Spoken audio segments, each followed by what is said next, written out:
my channel Teacherish. My name is Kia. I'm a first year teacher and today is Tuesday. So happy Tuesday. I have a lot of stuff to do, so I think I'm gonna take you guys with me while I do it. I have a meeting this morning because sadly we are not done with distance learning yet. We still have one more lovely week of distance learning and then we are done for the year. So hopefully it goes by fast, and so I have a meeting this morning, and then I also have to update my distance learning choice board for my kindergartners. I don't think I ever showed you guys what it looked like, so I'm going to show you guys what that looks like today. So yeah, let's get started.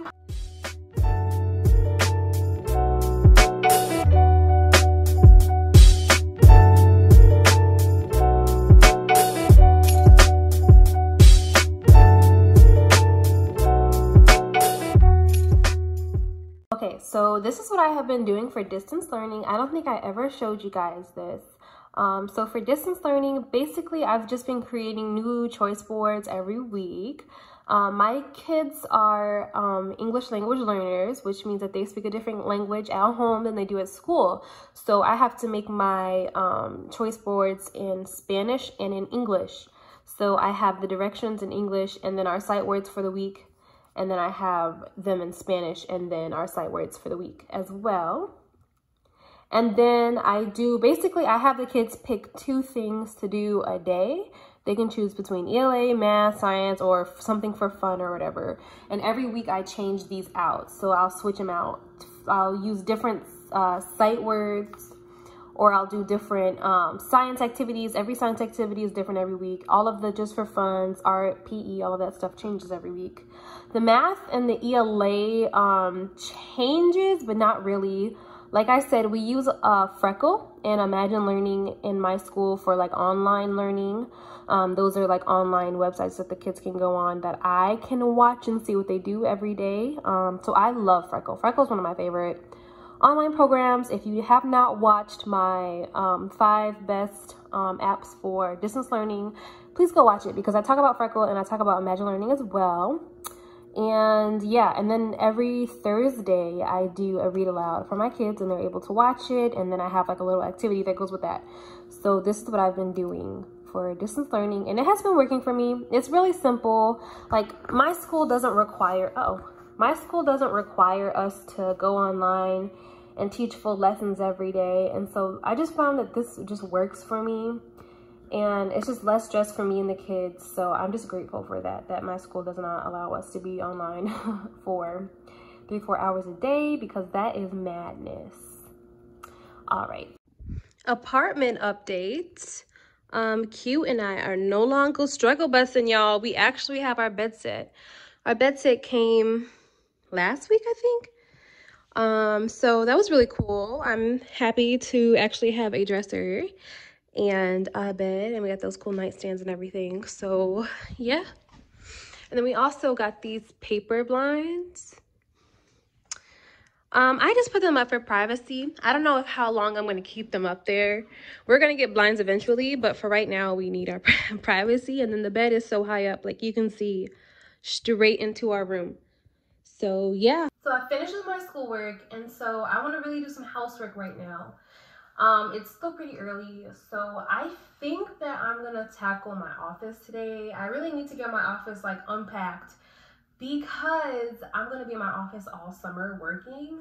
So I really need a space to do work and school stuff. So I'm going to get started working on my office today. Oh, Isis is coming to join me. Hi, Icy Poo.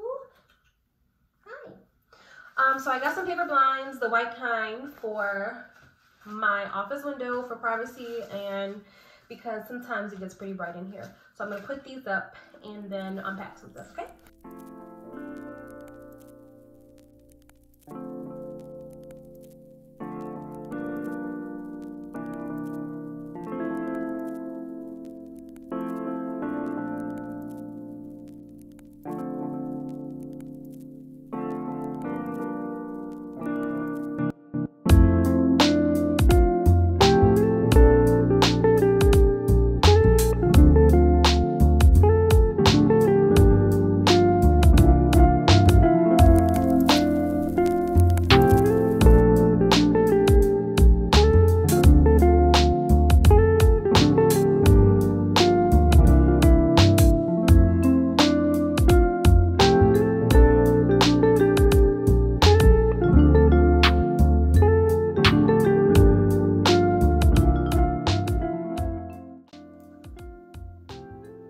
Aw, this is the book that all the letters are falling off. This is a book that my kids made me when I was student teaching. My second grade class made me when I was student teaching, and I was coming to the end, and they made me a goodbye book, and they wrote me lovely letters. Lovely letters. I keep this because I really miss them, and I see them all the time at work, and they always stop in the halls and they say hi to me and everything, and it's just so adorable, and I miss my second graders so much. And then this is my hat that I decorated for when I graduated in December. It says, "Off she went to change the world." Oh, if you guys have not, go check out my GSU story. So my school did a story on me because I graduated like in 2019, 2020. And they did a whole story on me, and they put it on their YouTube, and then they also put me on billboards. So if you're in Chicago and you're driving around the South Chicago area, you might see, my face on a couple of billboards, which is really cool. And I thought it was a really cool thing that they did. So I'm gonna leave the link like up here somewhere. You guys can check out that video. It was really cool. They did a whole interview and everything. And I got to take photos. It was like a whole photo shoot and everything. And it was basically them like telling my story about, you know, going to GSU and what it was like for me being a first generation college student and all those things. So if you have not, go check it out. But yeah, this is my hat that I graduated. My graduation cap. So cute. This is the perfect time to tell you guys. This is the perfect story time. Okay, so this is the perfect story time to tell you guys how I got my first job as a first-year teacher in the middle of the school year. Which is crazy. Like, it was really wild. It was really wild. So basically, so I student taught in the fall of 2019. So I student taught from like September to December at the school that I work at now. So they put me in a second grade ELL classroom, and I taught with an amazing CT. She was so great. She was such an awesome teacher. And so I spent most of my student teaching time with her. I was able to take over the classroom and all those good things. And so in November was when I was kind of wrapping up my student teaching. I found out that there was an empty, the cats are going crazy right now. I found out that there was an empty classroom, a kindergarten classroom, that did not have a teacher. They're going crazy right now. Anyways, I found out that there was a vacancy in November, and so I applied for it. It was a kindergarten position, ELL, which I was excited about because I really wanted second grade, but I wasn't going to be picky because who gets a job in the middle of the school year as a contracted teacher? Nobody. I don't know, it's just very hard to find. And so, and I knew I did not want to sub. Like, I knew in my mind of minds that I would rather just take what they gave me and then just work that out and then see, instead of finding a different job and just subbing, because I'm not a big fan of subbing. I would rather be in a classroom consistently every day, all of that stuff. So anyways, I took the classroom. They hired me, and then winter break came, so I was not able to work. When after I graduated, I wasn't really able to work because they were on break. And then January rolled around, and all that we were waiting on was my license from ISB to finish up processing, so I could start teaching. So that happened in the middle of January. And so the following week was when they wanted me to start teaching. So like throughout that week, I was like prepping and planning, like how am I going to introduce myself to the kids? Like I really was going into this blind. Like I had no idea what I was walking into. So come to find out that this kindergarten classroom, you guys, had no teacher the entire school year. I'm talking about substitutes the entire school year. Can you imagine a group of 5 or 6 year olds kindergarten classroom with no consistent teacher. I think they had about 3 or 4 different subs in the classroom. Well, why did they have subs in the classroom instead of an actual teacher, right? So basically, the teacher is usually the ELL kindergarten teacher, she went on maternity leave, and the administration was expecting her to come back in the fall, but it turns out that she did not. She wanted to basically stay at home, and so that's how I got the job. And walking into this classroom, guys, I didn't know any of that. So when I walk in, I'm looking like, oh, where's the teacher like I'm gonna be taking over for? It was just a sub, and I asked like, oh, well, who ran the classroom, who managed the classroom, and it was basically the subs. So I literally, my first year of teaching was in the middle of the school year with a bunch of kids who never had a consistent teacher or a consistent classroom. It was terrifying, guys. I was so scared. And then to top it all off, the classroom was not managed, I guess. So it was almost like coming into the school the first day in August without having your classroom organized. The classroom was so disorganized. Without having your classroom organized, not knowing the kids,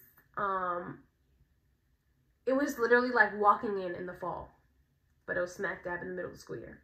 So my first year of teaching was very interesting. It was a very interesting thing, and I feel like I don't know, it was just so unconventional of actually being there. I had to go on a field trip. The kids had a field trip the next day. So after my first day, the day after that, the kids had a field trip. And I was so terrified. So the first week I was very nervous. I was so worried about the kids and like how their behavior was gonna be, and what they knew, like where they were in the academic year. They were in the middle, they were halfway. I was worried about having to reset the kids from the routine they already had. Whatever routine they had with whatever sub they had.